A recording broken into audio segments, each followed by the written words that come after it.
Okay, good afternoon, directors. As the corporate officer for the Comox Valley Regional District, I am pleased to call this inaugural meeting to order for the purpose of conducting the election for the chair and vice chair positions. I'll just start by first recognizing that we're conducting our business today on the traditional unceded territory of the Comox First Nation. The conduct of the election of the chair and vice chair is, of course, done in accordance with the CVRD's Regional District Procedure Bylaw, number 1. And so I won't go through this entire process, given that I think much of the board is very familiar with it, but I will briefly outline that I will call for nominations 3 times for each position. And any director may put forward another director's name. Should more than one director receive a nomination and accept that nomination, we will then proceed to a brief campaign-style presentation and then followed by a secret ballot. I'm conscious that we have 2 directors, Director Hardy and Director Brown, both joining us electronically today. And so in the case that where an election is conducted or should it be conducted, I'll look for to receive an email from you, if that's all right, to me directly to indicate your vote, should that be the case. Directors, are there any questions concerning this very abbreviated summary of the process before we begin? Seeing none, so we'll start with the position of chair for the regional district, and I will open the floor to any nominations for the position of chair, and I see Director Hardy online. Yeah, thanks. I'd like to put my support with regards to the nomination of Will Cole-Hamilton for chair. Thank you very much. I will call a second time for any nominations for the position of chair. And I will call a third and final time for any nominations for the position of chair. Seeing no further nominations, Director Cole-Hamilton, do you allow your name to stand? He is confirmed. Please to announce you as chair. We will then move on to the vice chair position. So same process. I will call for first time for any nominations for the position of vice chair. And Director McCollum. I'd like to nominate Director Kerr for vice chair.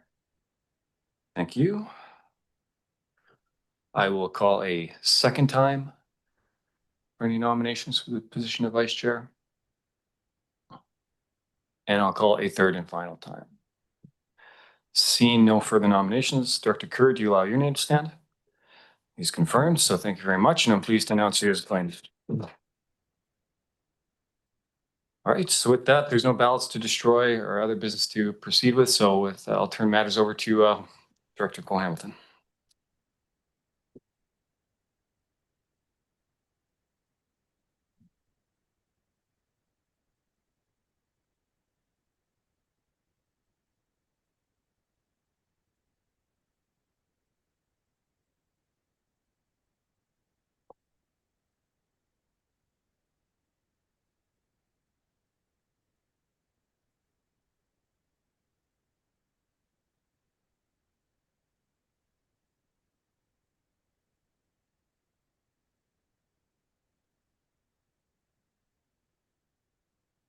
Director Hardy, you have your hand up. Is anything I can help you with?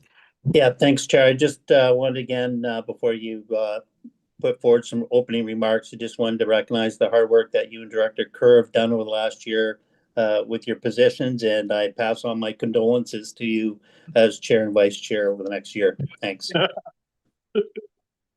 Thank you so much, Director Hardy. That's much appreciated. And I know I've also appreciated the support of Director Kerr all the way through this year. And maybe just a few really brief remarks. One of the things I've really appreciated being able to do as chair is trying to bring together the different governments of the Comox Valley. We've gone from 2 elected officials forums to 4, and there's just opportunities to share common objectives and common needs and interests of local governments here. And I've also, with the assistance of our CAO, worked to ensure that the 27 regional districts in British Columbia, when we meet each year, that we work together to settle on a single point of advocacy that we take to the province. And that has been extremely successful. This year it was small water systems, which I know is something that's quite close to the heart of everyone here. And we'll keep moving ahead ahead with those, just wherever possible, bringing people together, coming in unified and presenting strong for the Comox Valley. And one final thought is we often, we open our meetings. Initially, it was with the sections of UNDRIP and then with the 94 calls to action. And I was in touch just today with Carl McKay, who's going to be in charge of treaty implementation at Comox, and asked if she thought it would be appropriate, perhaps if we were to read through a section or a series of sections of the new Comox Constitution to open each of our meetings. There are going to be other much more substantial educational opportunities for staff and for board members. But I think reading one of those as we begin our meetings just helps to focus us on some of the reconciliation work that we do at this table. So a few thoughts there about the coming year. Look forward to working with every one of you. And there's a brief comment that the CAO wanted to make just about the order of items in the meeting and new items. Thank you, Mr. Chair. So there's two addendum items on your agenda today. One is on the some funding request from the City of Courtenay for the homelessness support service for the facility at 971 Cumberland Road. And then the second addendum item was only posted about 10 minutes ago, and it comes out of yesterday's Electoral Area Services Committee meeting, an emergency request around the Fanny Bay Community Hall support to address some structural issues, some concerns about the roof. I would only ask that the board consider bringing forward that Fanny Bay Community Hall report before item number 6 on your agenda. That's the BC Safe Restart Grant Program update, because there is a bit of a tie in there. So I think it may be best to consider the Fanny Bay report just before the BC Safe Restart Grant staff report. All right. And do we need a motion to that effect? Unless there's any opposition to taking that approach, I think, Chair, you can do that in your prerogative. Yep, that sounds good. I see no opposition to that. So the first item would be the adoption of minutes from October 21st. Okay, thank you very much. Any corrections? Anyone opposed to adoption? And that carries. Moving into reports, the first is the board code of conduct policy. We do an overview every year on this, and I'll pass this to our CAO. Thanks, Chair. Jake Martins is our General Manager of Corporate Services, excuse me. And as you noted, this is an annual review of the policy number P78, Board Code of Conduct. Jake, I believe you've got a few opening remarks and then certainly any discussion to follow. So Jake, over to you. Thank you, James, and through the chair. Yes, so this annual review provides an opportunity for the board to increase its awareness and familiarity with the board code of conduct policy. This policy operates alongside of and supplements existing legislation that imposes obligations on local elected officials. That includes the Community Charter, the Local Government Act, the Workers' Compensation Act, the Financial Disclosure Act, the BC Human Rights Code, and others. So the policy essentially serves to set out clear expectations of behavior and then provide a mechanism and framework to respond to those perceived allegations of breaches. One of the core purposes of the policy is not to stifle debate around this table. It's really to create an environment where vigorous policy debate and respectful behavior can coexist, or dialogue. The policy is structured around the foundational principles, the behavioral expectations, and the complaint resolution process. There's sort of 3 main components to the policy. And in this case, the CVRD has not formally exercised the policy over the last while, but many other communities have done so, some far more than others. And so in the vein of wanting to learn from others' experience, I thought I'd just share one example from another community in which their policy has been exercised and then tested in the courts. So in this example, the BC Supreme Court considered a petition from a councillor from the city of Mission who had been sanctioned and disciplined for a couple of actions that had taken place previously. The 2 incidences that prompted the code of conduct complaint were, I can summarize them as sort of taking promotional photos without parental consent and then providing access to a city network password to his spouse. Following these incidents, the mayor filed a code of conduct complaint and a lawyer was then appointed as the complaint investigator. During the investigation process, the lawyer mediated a proposed settlement between the mayor and the and the councillor, and council later rejected that proposal. They then proceeded to debate over several months the ongoing matter, and ultimately voted to censure and sanction the councillor.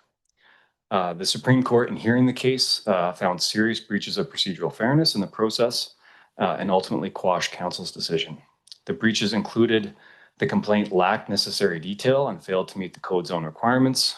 The mayor, who was the complainant, participated in early deliberations and votes, creating an appearance of bias. The investigator exceeded their role by acting as a mediator.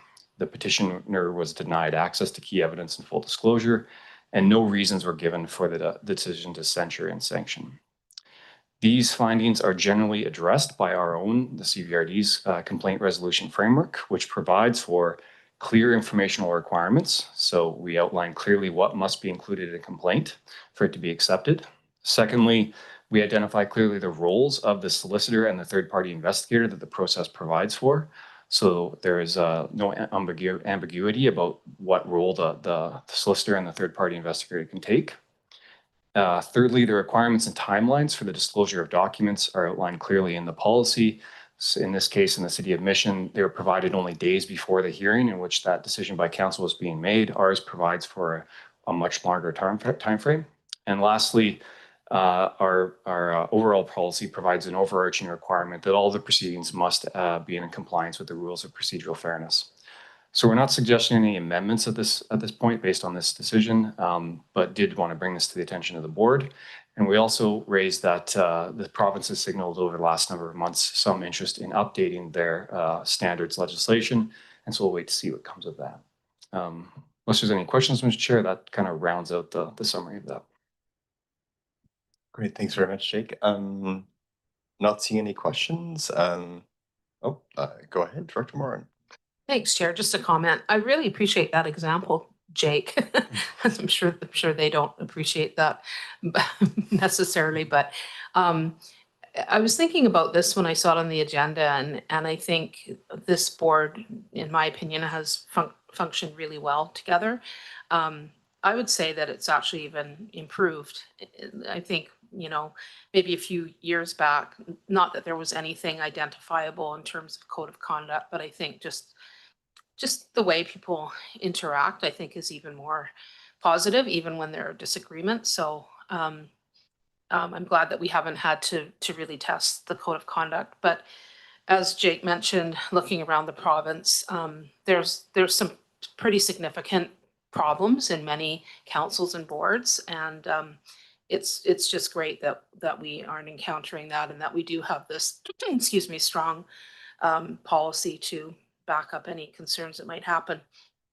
I also, even though this obviously is not covered in the code of conduct, we do have elections coming up, and I remember going to before I ran in 2018, Alison Habkirk did a workshop for people who were running, and something that she said really stood out to me. Well, she had a lot of great tidbits around why you should not run for local government, and we know that there's many people who have run that actually did run on some of those things that she mentioned. But she said code of conduct starts during the campaign. So, I mean, any of us who are running again, I think it's good for us to remember that and remember the good relationships that we, I think, have as this board. So anyway, just thank you for the strong policy, and I'm glad that we haven't had to test it out. Thanks. Thanks, Director Moran. I think that note that it includes the campaign is a really important one. That's a time where sometimes, less than optimal conduct can occur, I think, and we want to have just a really clean, positive campaign in this community coming up next fall. I don't believe that we need a motion for receipt on that, so we'll just move on next to appointment for the Vancouver Island Regional Library Board. And it's fairly self-explanatory, but I'll just ask James if there's anything you wish to add. Nothing in particular. I know Lisa Dennis handles a lot of these annual requests that come, and so it's a regular fixture on our inaugural agenda. This one, and I think a couple of the other ones. Lisa, did you want to add anything to the couple of reports here on these appointments? No, Nope. Okay, very good. Thanks. Great. Then I'm guessing, hoping this is a nomination. Oh, so motion for a seat, please. Okay, moved and seconded. I think we can, do you want to speak to receipt or did you want to? Okay, so we'll dispose of receipt and anyone opposed? No. And speak to or make a recommendation. Thanks, Chair. I'd like to move the recommendation with Director Hardy as the member and Director Grieve as the alternate member. That's been moved and seconded, so that's on the table. Anyone opposed to that? And that carries unanimously. Or, oh, actually, sorry, yeah, that is needed. Thank you. Director Hardy, you accept that nomination? If nobody else has a strong passion or interest, then I'll continue on. But if somebody else with more passion than myself or interest, by all means, fill your boots.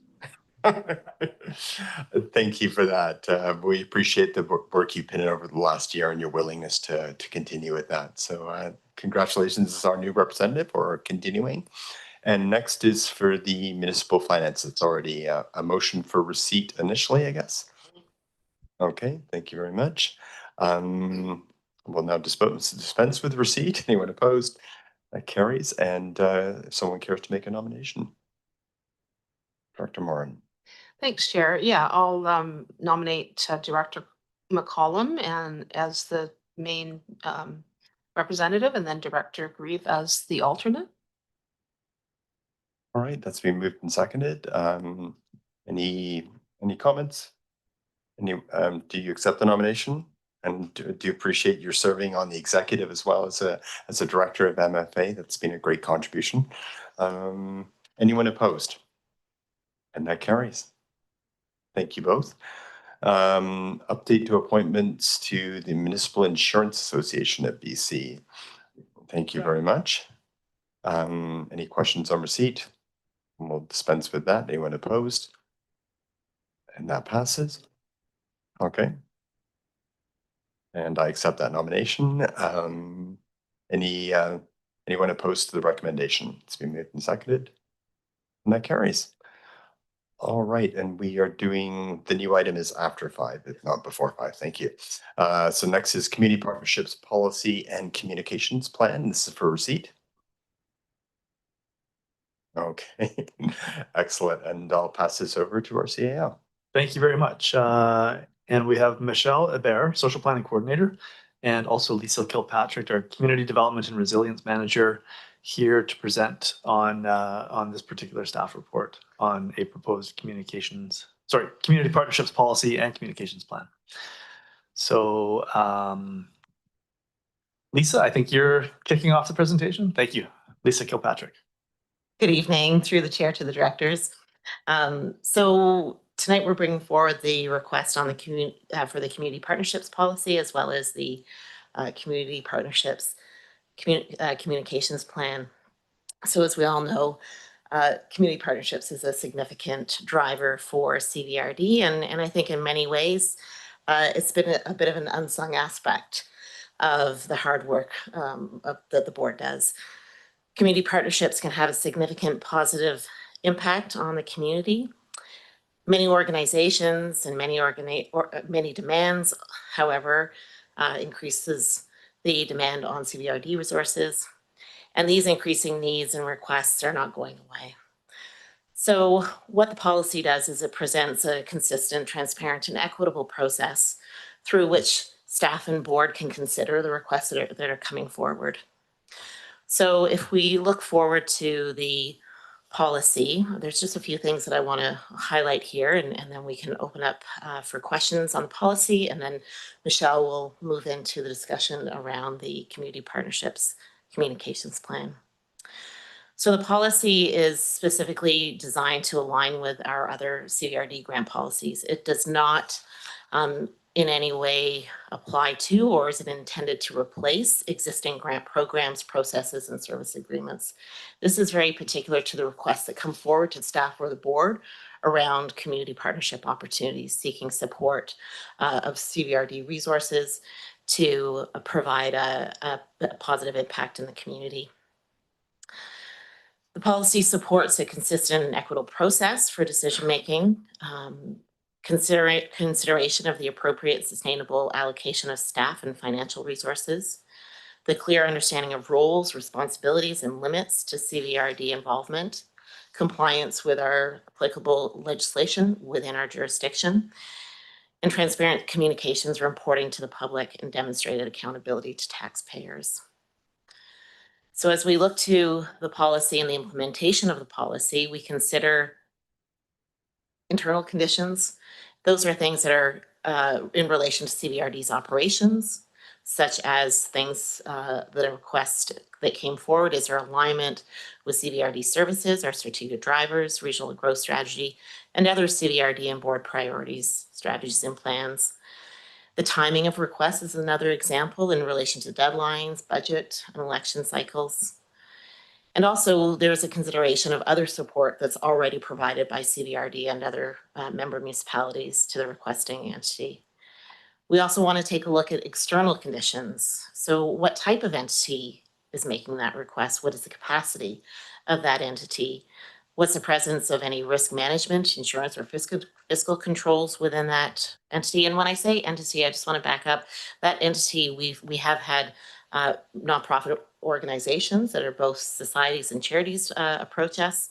We've had organizations that are non-entities, meaning that they don't have any formal structure and don't have any fiduciary or legal requirements. But we've also been approached by private organizations and corporations, and as recently as last month, a co-op. So really, this policy applies to all types of entities that come forward. And then we're also going to look at the risk and resource management. So what are within the role that has been requested of CVRD, what's our legal fiduciary obligations? What are our risk exposures? What's the staff capacity and administrative demands? And what's the potential impact on CVRD services and possibly reputational considerations? So as we move forward in considering the policy, and if the board does approve this policy, we will be developing an administrative policy and procedure document that will be applied and shared with staff, as well as also informing the board. If we look at sort of a typical process of how we see this rolling out, this policy will allow us to provide information and set expectations with, support expectations that a community organization has in coming forward to us. So if there's a request that comes forward to the board or staff, we'll have information through an orientation package on how to partner with CVRD that can be shared with that entity that is interested in putting forward a request. They can meet with staff so that they are fully informed. And when they come to the board, possibly through a delegation, they will be able to form their request in a way that the board can consider. The board will then consider that request for community partnership and provides direction to staff if they would like staff to further assess the request based on the framework here. And then of course that direction that decision comes back to the board through a report for the board to make final decision. So that is the policy. I think we'll pause there, and then if you want to ask questions around the policy, and then we'll move on towards to the communications plan. Great, thanks so much, Lisa. And we got a couple of questions already. We'll go to Director Hellion. Thanks, Chair. Thanks for the reports. I'm just wondering, in the light of our recent experience over the last few years with providing administrative support and other supports to a couple of different community organizations, what are some of the key learnings that you think have come out of that experience that perhaps inform this report? And my second question is whether or not we have any requests under consideration at the present time. And I have some recollection that we had a recent presentation regarding the situation table. I don't know if that's something that's under active consideration or not. Thanks. Right, thanks for the questions. I think that many staff and the board certainly have had different experiences over the last few years.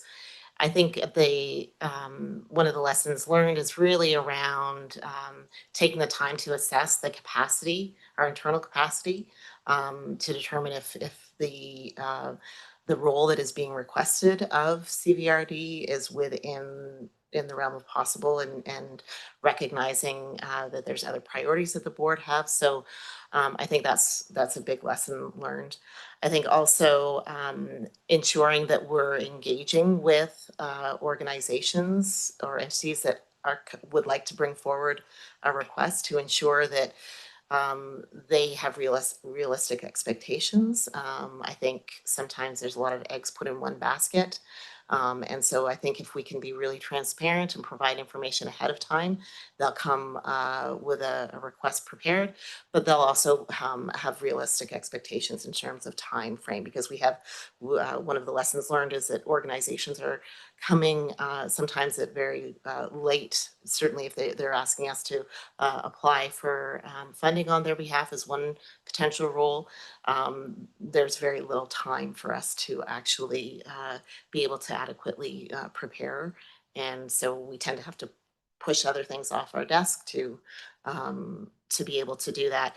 Applications, the experience that staff are having, and this is sort of very operational, but it's just an example. Applications used to be paper copy, and the organization could submit it to us and we would just send it in. Now most applications are all on online portals, and staff have to actually do the entering, and often the reporting has to go through that. So there's just a little bit more just in that simple example of that administrative request. We also have more organizations that are coming forward that are doing great work in the community, but they themselves have chosen for many relevant reasons not to become a registered society.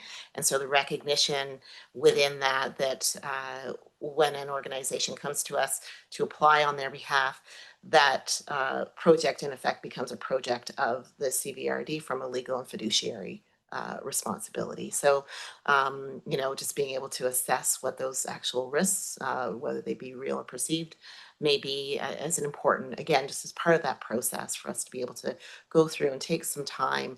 And I think with all the requests coming forward, it's really important that CVRD be able to assess those risk requests with the best impact to the community in mind.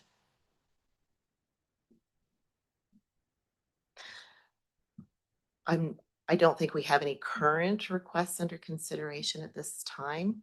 I believe we've had a couple of maybe delegations coming forward or that have put in requests. In terms of the situation table, it's not, to my knowledge, a delegation request has not been put forward as of yet. Lisa, can you Yeah, verify the that? board did receive a delegation many, many months ago, I think Yeah. now, and we haven't seen a follow-up to that yet, No. but I do understand there might be one pending at some Pending. point, so. All right, thanks, Lisa. We'll go to Director Grieve and then after that to Director Brown. Director Grieve. Thank you very much, Mr. Chair.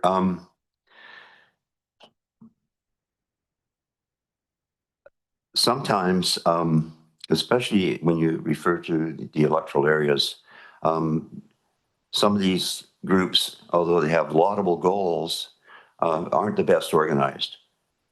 And, when we set up here in our ivory tower with all the facilities and staff that we have, they're basically, working at the ground level. So I have some reservations about codifying anything too drastically.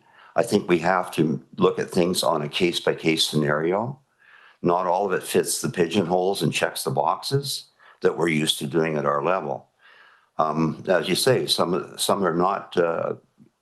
They're not incorporated. They don't belong to an actual society, but they do great work at the ground level. So I think that that at the end of the day, it should be the duly elected officials around this table to make the final call. I think sometimes staff live in a different universe, we know that.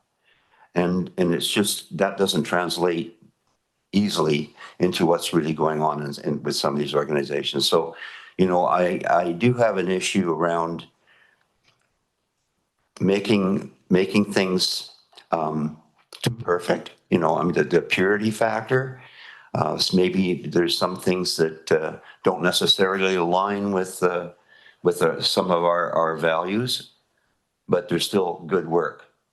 So I would say that if you can assure me that at the end of the day, we're looking at these on a case-by-case scenario, and at the end of the day, it's the elected officials, the duly elected officials that make the decision, then I can support it. Thanks if I can, and Lisa and Michelle do jump in if need to, or if I don't capture everything. This policy or the proposed policy, it's in response to board direction around trying to put some framework around community partnerships, of which we don't have a lot of explicit policy right now. So it leaves us without a lot of direction to be able to follow. The example of how the policy can be applied, it's on page 3 of the report. It very much puts the authority in the board's ball court. So organizations will have some preliminary discussions about many of the elements that Lisa spoke to, trying to really align those interests with you know, board strategic drivers and board interests. But ultimately, it's about coming to the board in the delegation form. It's about having this policy to be able to help guide that, really understanding what the expectations would be and the risks to the organization, both organizations, in being able to proceed, and then being able to come back to the board to make a decision. So this policy is really about providing some guidance to the potential for community partnerships. Right, thanks for that clarification. And Lisa, I saw you nodding along earlier, but like to add a comment? Sure, and I thank you very much for your comments, Director Green. When we brought a framework, the idea of a framework forward to the board last year, we heard that you didn't want check boxes. So the idea here is that these are areas for staff to provide information back to the board on. It's not an evaluation matrix where, you know, there's a checkbox for anything. It's really a process to collect information upon which the board can make those decisions. I think the other piece too is, as we build out the orientation material that can support organizations, we can share those sentiments of we're here to hear your ideas. We're here and open, and it's not about what your capacity is bringing it in. It's about us having a conversation and understanding how we may possibly be able to work together. Great, thanks so much, Lisa. And Vicky, please go ahead. Thanks. And thanks so much to staff for bringing this forward. I really appreciate the model. I think it's a great way for us to expand our capacity by partnering with organizations in the community that may be doing great things on the ground and just need a bit of support. But I'm curious, so we do this in municipalities all the time. We do it in Cumberland. It's quite effective. But the regional district has a lot of different services. And so I'm just wondering how this will integrate with the different services. Like, are we trying to match up partnerships through a service? Is that going to complicate things? And then the administrative work that is to come, I'm also curious about that. That's obviously guidance for staff on how to implement these things. And what I've seen done in the past is an MOU created with each partnership. So would it be something like that where it defines the roles of the two organizations and the agreements we've made?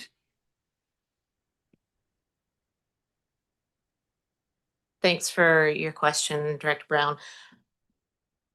We haven't added that level of prescription here in the policy. I think it really depends on the role that's being requested by CDRD.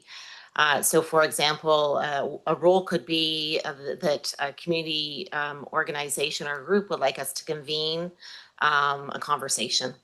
So that may not be something that we would need to do an MOU. It would be whether or not that's an area that CVRD would like to provide some capacity in to the community. So I think it really depends on that role. Those mechanisms will explore as part of the administrative policy, but without any necessarily defined prescribed process. That's where staff will, as they do now, staff uses their the tools that they use depending on the department. I also don't see this being any, and James, you can clarify, in the roles and responsibilities in the policy, the CAO will delegate the direction of the board to staff. So I think that would continue as is already happening. Okay, thanks. All right, and Director Monroe. Oh, there. Excuse if there's a lack of information on my part on this topic because I haven't been involved in it in the past. But my question really is what's the anticipation in terms of staff workload? Would this overall increase staff workload, or would this overall decrease staff workload because of a filtering process and the ability to move past those requests which are less desirable? I think that it provides a more streamlined approach, and it allows us to be more effective with the requests that we are working with community organizations on. It's hard to say the increase or decrease because it's really going to be dependent on community organizations approaching us and speaking with us. But it gives us some good parameters to be able to have those conversations with, which I think will be more efficient with our time and with the board's time as well. If I interpret that, then more efficient would say based on the relative volume of requests, this should cost less than not having a policy. The policy will help with our administration for sure. All right, that's been a great discussion. So we're still on receipt. Anyone opposed to receipt? And that carries, and there's recommendation. They got more to talk about. Oh, sorry, my apologies. At least that's right, you did have more. Trying to be just too effective here. I appreciate the efficiency.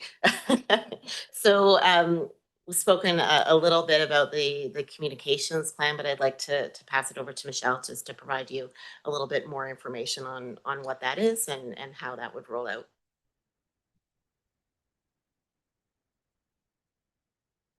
Through the chair to the directors. So the Community Partnerships Communications Plan is also included in this report. And it's an opportunity for us to develop a plan that will help with community partners, organizations, really entities in general that may not have the information they need to know exactly how to navigate and bring forth community partnership requests. And elements of this plan, include various factors and pieces that we have yet to pull together. So what the types of things that would be addressed in this plan would be having community organizations and groups be informed about CVRD grants and external grants. So we would point to the places that they could potentially find grants and grant opportunities. Also, social-based community partner highlights. So for the projects and the initiatives that happen in the CVRD area, the highlights have never really been talked about and discussed in a formalized way, meaning online or through a bulletin. And that's a very exciting thing because up to this point, no one really knows a lot about what's going on unless they happen to hear about it through an organization or maybe through a means like the newspaper. So being able to show the good work that's being done is very important and also is inspiring. It brings to light the changes that can be brought about from collaboration and collective impact work. Finally, this piece that follows along with the policy is this concept of orienting organizations, entities to how to work with the CVRD. What is the CVRD? What are the roles? What are the jurisdictions and the processes that we have? It can be very confusing for organizations when they even knowing how to approach to delegate the board. And so pieces like this, we really hope to dispel confusion. We hope to bring about clear awareness on how to do things and how to approach, but also being able to recognize that there's opportunities that are, we don't want to miss. There's things that can be done together that can bring about great change in the community. So for all these reasons, this communications plan is important. And we feel that this plan will allow for, again, information and both information that can inform and allow for celebration for the things that have been done.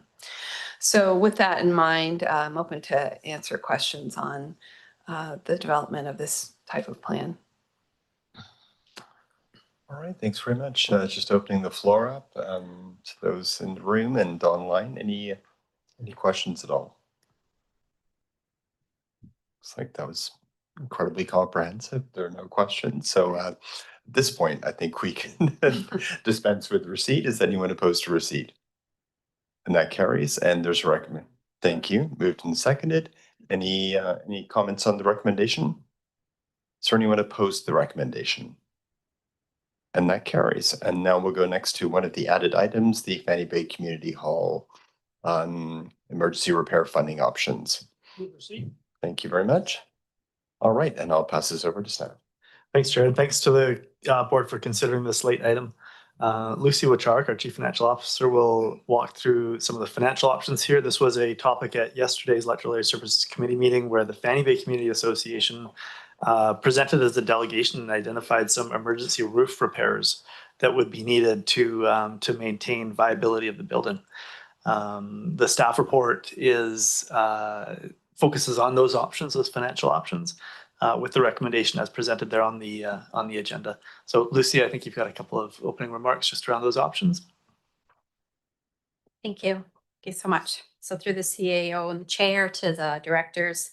So as our CAO has indicated, coming from yesterday's EASC meeting and from the perspective that EASC has expressed their desire to support this particular ask for a capital grant. So what I'll do is just go quickly through the options from a funding perspective. Very typical when we have these in-year asks, unexpected, unplanned items come forward. We look very firstly to the service in which funds, and where the funds and the authority to actually conduct the service lies. We also look at grants as well in our determination of how possibly can we fund the assets come forward.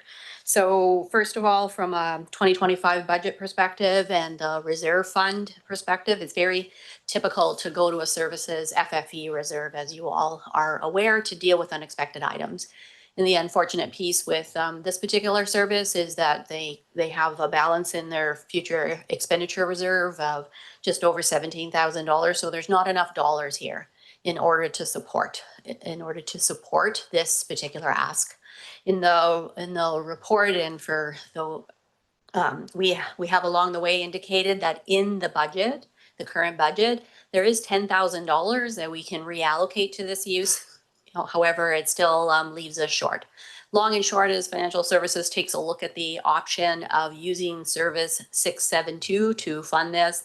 There's not enough dollars here, and we would not recommend going there. And if we did, and the board chose that particular option, we would have to borrow from another service, which is possible. It's not our recommendation from Financial Services perspective, but you can go there. So when we move to the next category and looking at grants, we have we circle in on our BC Safe Start grant and Community Works funds.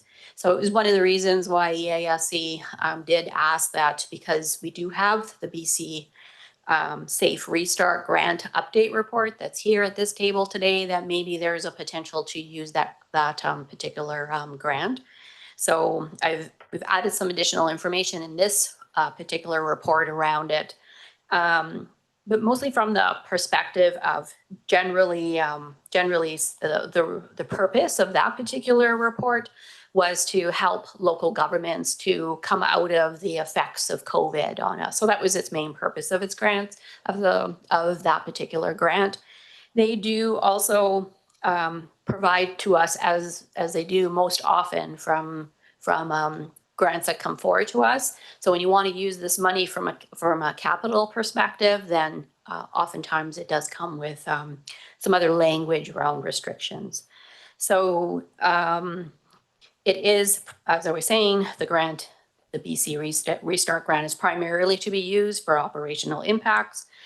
Grants can only be used for capital in limited circumstances, including building, restart, upgrade and retrofit costs to address COVID, computer network, internet system costs to address COVID, and repayment of funds borrowed from a capital reserve fund to address COVID.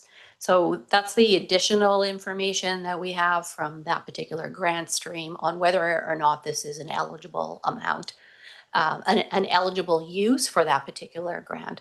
I would say with this restart money that we received as local governments, the province hasn't been as stringent as they are on other grants. When you'll likely garnered from the report that we put forward on your restart update that there's about 70,000 that is left in that particular fund, that we are recommending that the use of the fund stays aligned with the primary use of the grant stream. However, if the board wishes to use it to fund this particular ask, that's a possibility as well. So from a Community Works Fund perspective, we have funded items like this in the past through EASC. So we put this here because it's a very good tie. It's not as closely tied if we use the BC Restart funds to its primary use, to the use of that grant. And from a Community Works perspective, it is aligned with what the grant can be used for. Okay. And we have one last option for you, and that is to go to the Rural Communities Grant Program. And our not-for-profit groups, through their annual application process for our rural community grants, they can submit applications, and they do submit applications to help them support things like this. So it is another option for you. Leaving you the information here on how much dollars are left unallocated. We're close to the end of the year here. We have currently $37,216 that's left. Those dollars are come from Area B's portion, $21,941, and Area C's portion, $15,275. The rural community grants, as I think you're all aware, are broken out into the 3 areas with a certain amount of taxation that comes in and gets allocated out in accordance to uses in each one of those specific areas. However, it's not unusual for the dollars to be leveraged across some need that is there where all the areas or 1 or 2 of them share in the grant request that gets approved. So those are the options that we've come up with for you as financial services around a short turnaround period. Our recommendation to you is that we proceed with using Community Works funds in order to fund this request.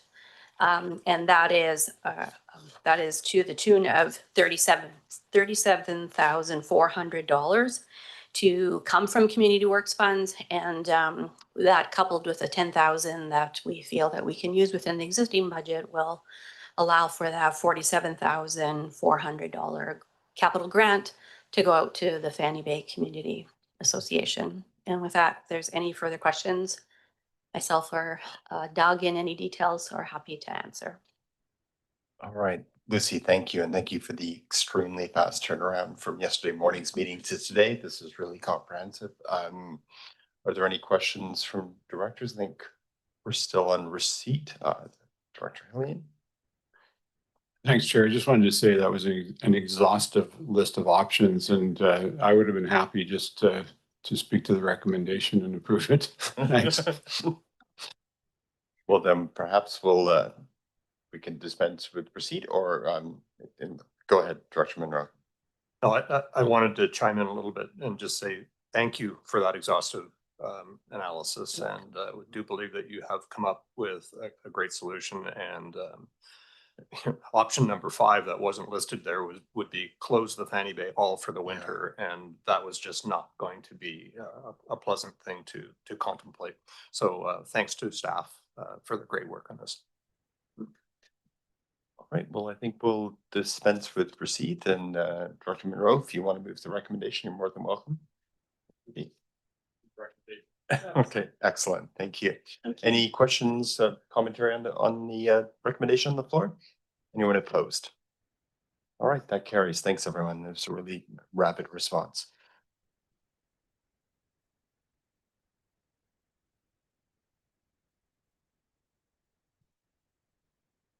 So we're now on item 6, the BC Safe Restart Grant Program update. Thank you very much, RCO. Thank you. And Lucy Wachark again will introduce this. I think you've covered off part of the background in the previous report, but Lucy will introduce the BC Safe Restart Grant Program update. Thank you. To the CAO, to the chair, I have a shorter presentation on this. So, so the purpose of bringing in this item for today is, in a sense, to try to tie out final pieces of this grant stream and get allocation approval for some unspent dollars. So it has been upwards of 5 years that this grant has been with us. And from a work plan perspective, financial services, I would really have to say that the administration over this this particular grant has taken a low priority over some of the other things that we've had to accomplish, and we likely should have been here earlier to try to make use of these particular funds in some of our needs out there. In total, we received $1,125,000 in funding, and the money was fully allocated out in 2020. The grant was primarily meant to be used to help local governments navigate through those effects, helping us to get more ready for any future pandemic situations that we may have to face. Just quickly, our update tells you that the bulk of the projects have been done with the allocations being spent. 6 of the projects aren't quite there and have some remaining expenses coming in. The prime purpose of today is just to circle into the just under 70,000 that's left. And from a financial services perspective, there's this reporting that needs to go into year end. We'd like to have this all, hopefully that we're finished up with the expenditures associated with this into 2026. Staff, we have some work to complete here that's around technology advancement.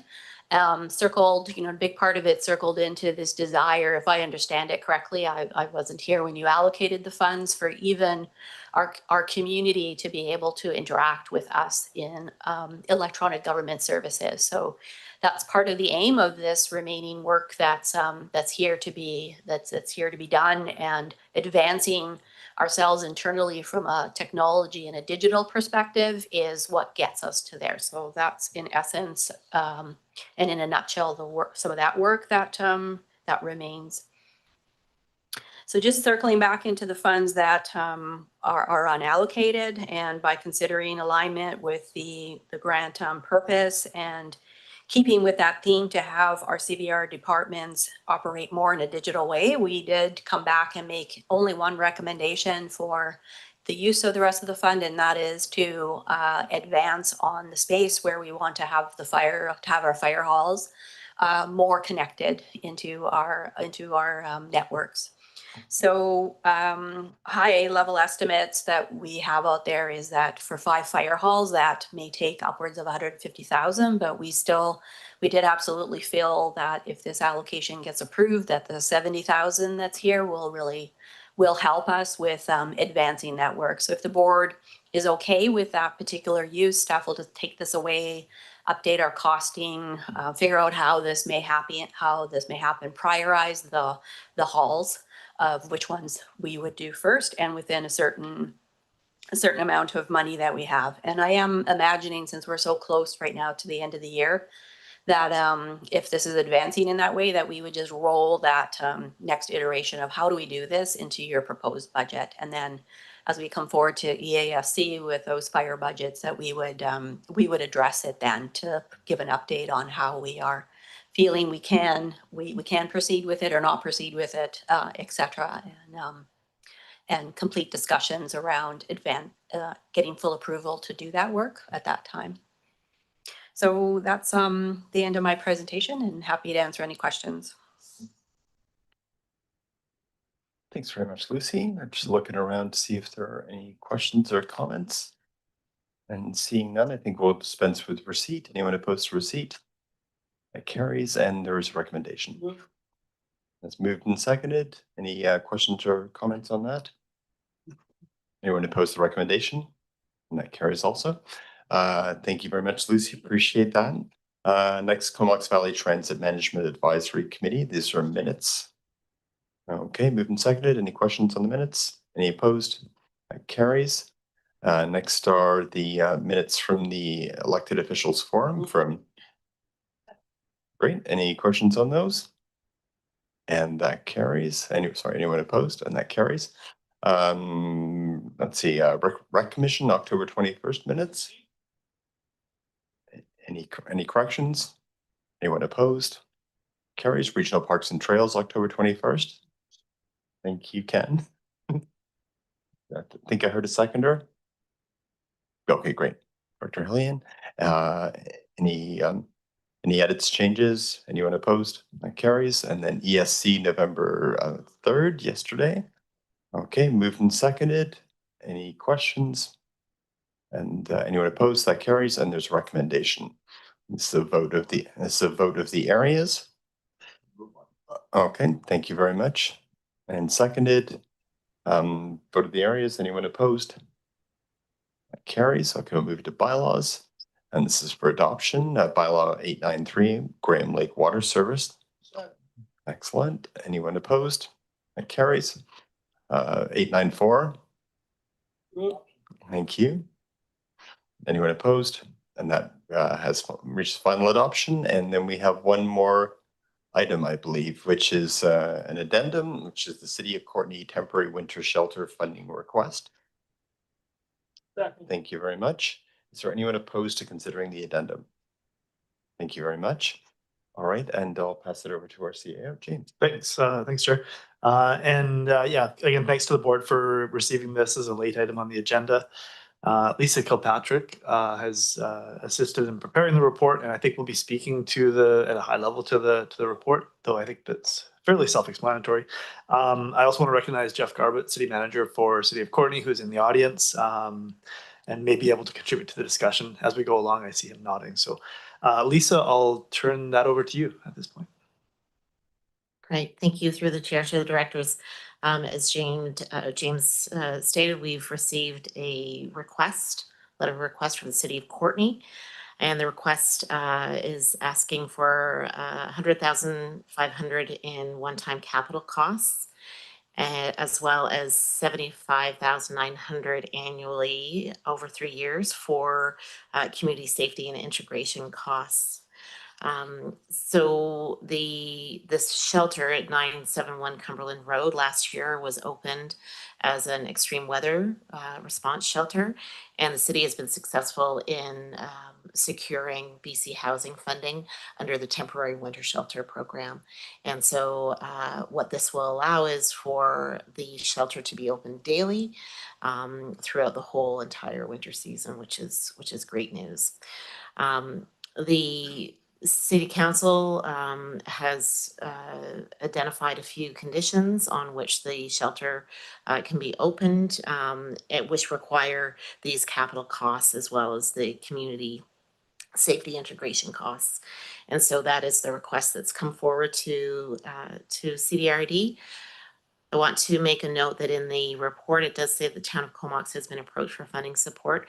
The direction from City Council, my understanding is that to come to CDRD before any further requests were made of town of Comox. So town of Comox at this point has not been approached for funding yet. So staff outlined 3 options for consideration. And in putting forward those options, staff considered the impact that the request would have on the existing HSS budget and the HSS funding that would go to communities or for the board's consideration on its priorities. The one thing that I'll note here is that the HSS does have a reserve of approximately 100,000. The recommendations or the options at this point don't point to a draw from that reserve, but that is part of the HSS current funding state. So I think I'll leave it at that and open it up for any questions.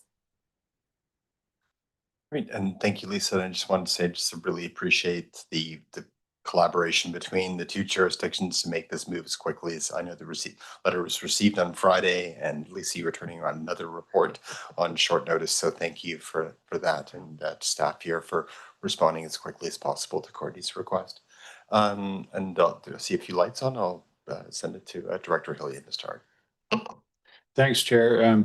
Just a couple of quick comments. People will remember that this has been a bit of a scramble over a number of years. And people may remember that at one time we were even considering making the visitor center available as a potential winter shelter, given the lack of space in the community. And it's with considerable relief that the city has actually managed to take this in hand and provide the facility last winter and again this winter, and hopefully not ad infinitum. We're hoping this is a relatively temporary measure until the BC Housing permanent shelter and supportive housing over in the Braidwood area comes to fruition in the next year or 2. So just that's a little bit of added context, and I'm really curious about whether our Comox colleagues on the board have any inkling of whether their council might be as generous as they've been in the past in helping us out this year or not. Thanks. Thanks, Director Hillian. And I did note that CAO Garbett moved to the table. Did you want to add any comments to the conversation at this point? All right, well, thanks very much, Jeff. I'll go next to Director Brown. Thanks, Chair. I guess I'm just a bit confused about the funding. Happy to support this, and I'm happy to contribute. But I heard that we had $100,000 in reserve, but don't we have enough left in the 2025 funding to cover both requests for this year, so that the reserve would only have to cover the next year's operations? Do I have that right?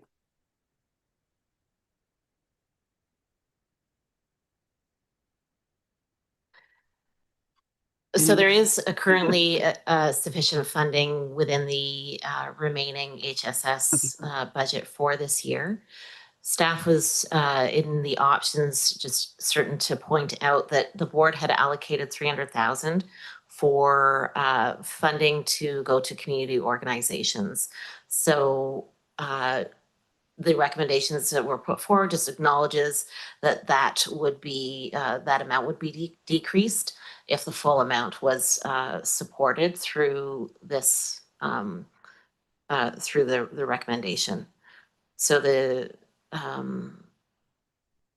is no need to go into the reserve. It's just an option for the board if the board wanted to maintain the current commitment that's in the budget. Okay, so and the extra would come out of that 300,000. So that's correct. Right now, the way the recommendation is written is that we draw down on a portion off on the 300,000. So in the recommendation that's put forward, remaining in the HSS budget to go out to community would leave 265,000. And that is if option 1 is selected as recommended. Okay, great. Thanks. Great, thanks so much, Lisa. And we got Director McCollum. Yeah, thanks, Chair. I don't have a question. I just wanted to provide some commentary just around how this service that, dates back several terms prior to this board is really enabling us to address this issue of people living on our streets through the winter as a community and as a region. Recent UBCM, I believe both the most recent one and the one before had resolutions around requiring winter shelter to be mandatory in across municipalities. And I believe that that is really a response to some municipalities really having to shoulder the burden of a population, in these communities like Victoria / Saanich or Vancouver, say versus New Westminster. And, that's not incredibly different than how we're experiencing it on our own scale, but we do have this unique service that allows for our wider community to step in and recognize that this is an issue that needs addressing beyond the people living in Courtenay. And so I just wanted to recognize that,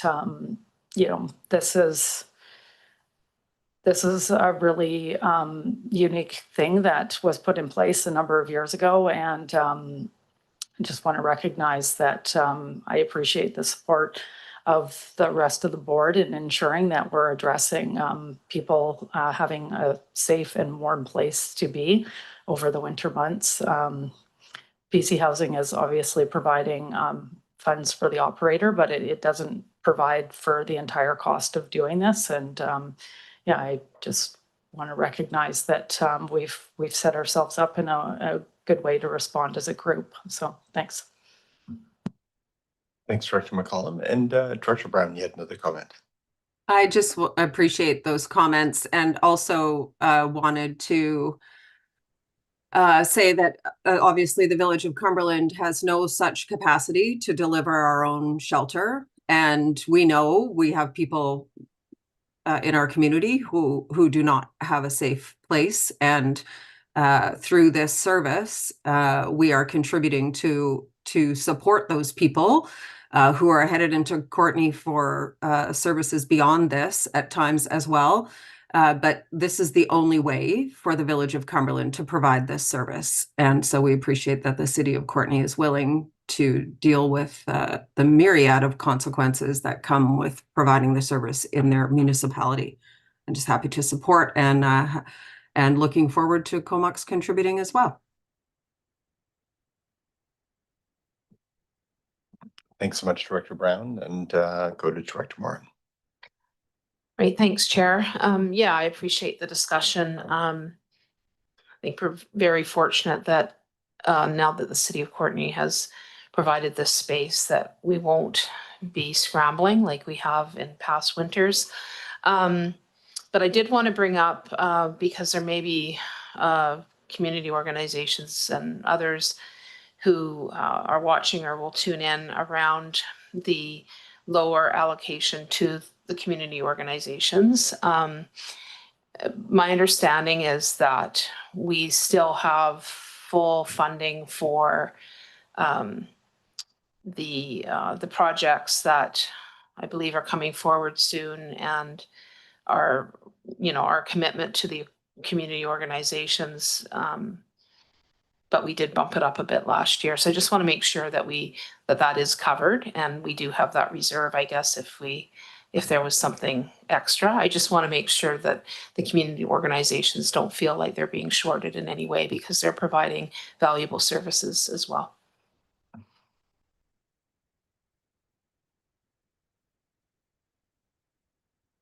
Certainly, that's something that we can do when we bring the recommendations forward to the board. We can identify sort of what's in the capacity of what's available, and the board can make those decisions at that time to go into the reserve. That's great. Thank you. All right, and Director Hillian. Thanks, Chair. I'm just curious if staff could speak to why they're recommending option 1 as opposed to options 2 or 3. Sure, I can jump in and Lisa, by all means, weigh in as well. So I guess 2 reasons. One is that we do understand the town of Comox has been approached for funding support, and the reduced amount here in recommendation 1 would allow for town of Comox some room to provide its contributions. And then secondly, there's 2 strategies, 2 planning processes currently underway in community. One is the city's winter shelter strategy, and the other is the CVRD's community homelessness plan. Those 2 activities may result in additional activities or actions that can be undertaken in community, which in future years may either complement or be in support of some of the subsequent year's operational activities. And so rather than making a 3-year commitment to the operational activities now, our feeling was that we should wait for these 2 strategies to unfold. And then it can always be a consideration of the board at the future if there's an ongoing need to provide the operational funding to the 971 Cumberland Road. But at this point, we were feeling that it would be appropriate to make this 1-year commitment while we await those 2 planning strategies to complete. Yeah, thanks.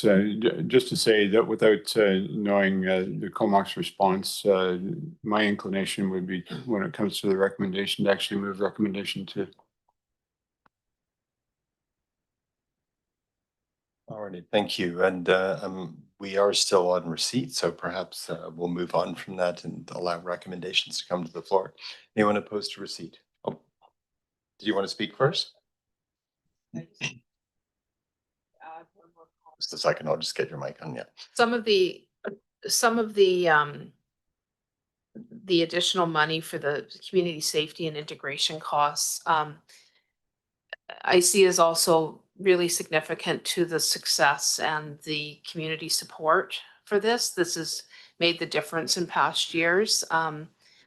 So yeah, I mean, we don't know if Comox will contribute, but I do think that the amount that's been proposed is really necessary to have a successful, program going there, and make sure that we're mitigating any community concerns and that kind of thing. So that's just all I'd add. Thanks. Thank you. And I may just speak for a second. I guess it sounds like option 2 may be coming to the table, and not having heard from Comox as to what sort of intent they might have. I'm wondering if there's a way of whoever does move it, perhaps incorporating into it sort of net of any contribution that may be forthcoming from the town of Comox, so as to allow for that opportunity if Comox does wish to support this, for that to be netted out of the funds available. But as chair, I'm not going to make that recommendation, so I'll just leave it to the floor.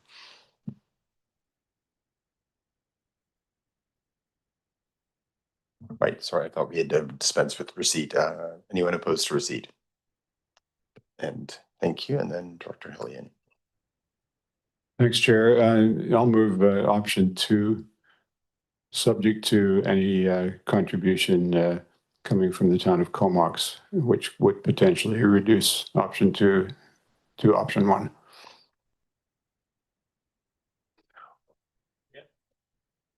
All right, it's being moved and seconded. Is there any discussion on that? I guess one comment I might make is that it might not necessarily move it to option 1. It might be, if we're say 20%, it wouldn't be option 1. But yeah, that's probably more editorial. All right, and Dr. McCollum.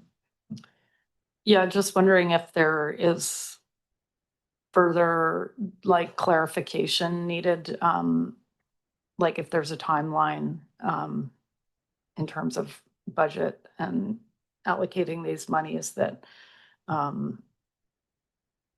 just understanding what the next step would be, that then, because we're basically replying to the city of Courtenay that these funds are available, but then also relying on the next step to go and ask for the funds elsewhere. So just wondering if staff needs further direction than what we put forward. I think CVRD is okay in the sense that we will advise City of Courtney. Jeff is sitting right here, so he's hearing the conversation. But we will advise City of Courtney about the financial commitment up to the full amount. And then that depends partly on City of Courtney and their timing, and if they're able to engage with Town of Comox and get a funding contribution from them, then of course we'll only contribute up to the difference. Otherwise, if City of Courtney needs to move on this more quickly, and then the board will be supporting the amount up to the total request. City Manager Garbutt, did you want to make a comment? Thank you. Through the chair, thanks for the opportunity to speak. We didn't make a presentation. I can advise that our Director of Recreation and Cultural Services has worked hand in hand with Ms. Kilpatrick excellently, and this represents the cooperation that we had last year when we had to respond to this community issue. I would say that we are going to be opening the the temporary winter shelter as is in mid-November in accordance with the agreement with LILICO. We don't have a specific date yet. In advance of these capital improvements, that's the commitment that we made. So we are moving forward, and we really appreciate the support. So, we'll be able to further advise, and following this meeting, we'll send correspondence immediately to the town of Comox for consideration, and can assure you that I would say, and we had a deliberation. We were disappointed that BC Housing did not support more than they had, and I just felt I needed to share that. And this is something that we took to UBCM to speak to the Minister of Housing about this and how critical those supports are. And so I just wanted to thank our working together group to do their very best, but it was a really challenging situation that we had to cross, and it's unfortunate we had to make this request in the first place. Appreciate that context, and again, just reiterate my appreciation of staff on all sides for making this move as quickly and as smoothly as it has. So we have a recommendation on the table. Any further comments from anyone? Does anyone oppose the recommendation? All right, and that carries unanimously. Thank you very much. And at this point, just move termination. All right, and I'm assuming there's none opposed. All right, thanks very much, friends.